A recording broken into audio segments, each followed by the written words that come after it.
Friends, ഇനി നമ്മൾ കാണാൻ പോകുന്നത് ഫയർ ടെമ്പിൾ ആണ്. ശരിക്കും പറഞ്ഞാൽ ഇവിടുത്തെ തന്നെ ഏറ്റവും പോപ്പുലർ ആയിട്ടുള്ളൊരു സംഭവമാണ്. ഇതാണ് നമ്മുടെ ഫയർ ടെമ്പിൾ. നമ്മളവിടെ എത്തിയിരിക്കുകയാണ്. Ateshgah looked like this one. The fire was natural. Nowadays, fire is supported in a artificial way, not natural.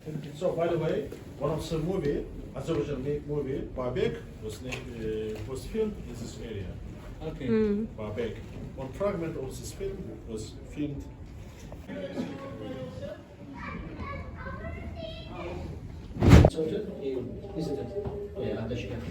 Ateshgah also not just cultural heritage, historical heritage of Azerbaijan Republic, and also inscribed in the list of UNESCO. That's why, as a result of archaeological excavation, some potteries, layers of surpass we can say as a Centuries we call flourishing period of Ateshgah. Why? Because more and more people from India, because that was established by Indian merchant people. Oh. That's why.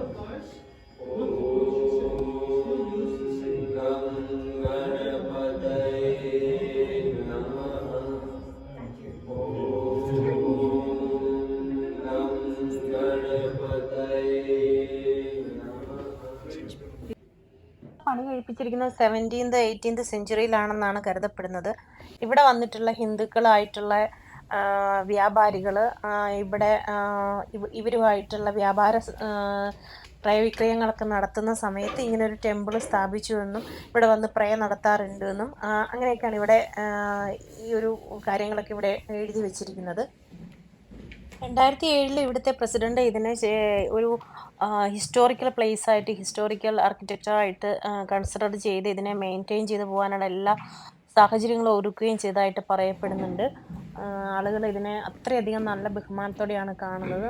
ഇവിടെ നിൽക്കുമ്പോൾ നമുക്ക് ഭയങ്കര ഒരു positive ആയിട്ടുള്ള energy കിട്ടുന്നതായിട്ട് തോന്നും ഈ ഫയറും കാര്യങ്ങളൊക്കെ. അപ്പോൾ ഫയർ ടെമ്പിൾ നിങ്ങൾക്ക് ഇഷ്ടമായെന്ന് കരുതുന്നു. നെക്സ്റ്റ് ഞങ്ങൾ വന്നേക്കുന്ന ഫയർ ടെമ്പിളിൻ്റെ തൊട്ടടുത്ത് തന്നെ ഒരു കോട്ടയുണ്ട്. അത് കാണാൻ വേണ്ടിയിട്ടാണ്.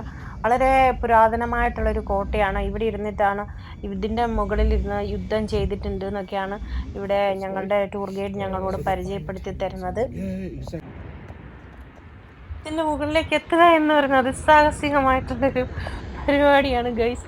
മുകളിലെത്തിക്കഴിഞ്ഞ് കഴിഞ്ഞാൽ നല്ലൊരു വ്യൂ ആണ്. ശരിക്കും അദ്ദേഹം പറഞ്ഞതുപോലെ തന്നെ ഇതിൻ്റെ മുകളിൽ കയറി നിന്നിട്ട് യുദ്ധകാലത്തൊക്കെ ഭടന്മാരൊക്കെ ഇതിലേർപ്പെട്ടിരുന്നു, ശത്രുക്കളെ തുരത്തിയിരുന്നു എന്നൊക്കെയാണ് പറയപ്പെടുന്നത്. ഒരു ഇന്ന പ്രദേശം നമുക്ക് കാണാൻ പറ്റും. പക്ഷെ ഇതിൻ്റെ മുകളിലേക്ക് എത്താൻ വേണ്ടിയിട്ടുള്ളതെന്ന് പറഞ്ഞാൽ വളരെ ചെറിയ ഇടുങ്ങിയൊരു സ്റ്റെപ്പാണ്. അതിൻ്റെ ഉള്ളിൽ കൂടിയാണ് നമ്മൾ കയറി മണ്ടയിലേക്ക് വരുന്നത്. ഒരാൾക്ക് വളരെ കഷ്ടിച്ച് ഞെങ്ങി ഞെരിഞ്ഞേ കയറി വരാൻ പറ്റത്തുള്ളൂ. കയറി വന്നതുപോലെ തന്നെ വളരെ സൂക്ഷ്മമായിട്ട് നമ്മൾ ഇറങ്ങി പോവുകയാണ്. ഇതിൻ്റെ മുകളിൽ നിന്ന് കാണാനുള്ളതൊക്കെ കണ്ട് വളരെ ശ്രദ്ധിച്ച് വേണം ഇറങ്ങി പോകാനായിട്ട്. ഒരാൾക്ക് കഷ്ടിച്ച് ഇറങ്ങി പോകാൻ പറ്റൂ.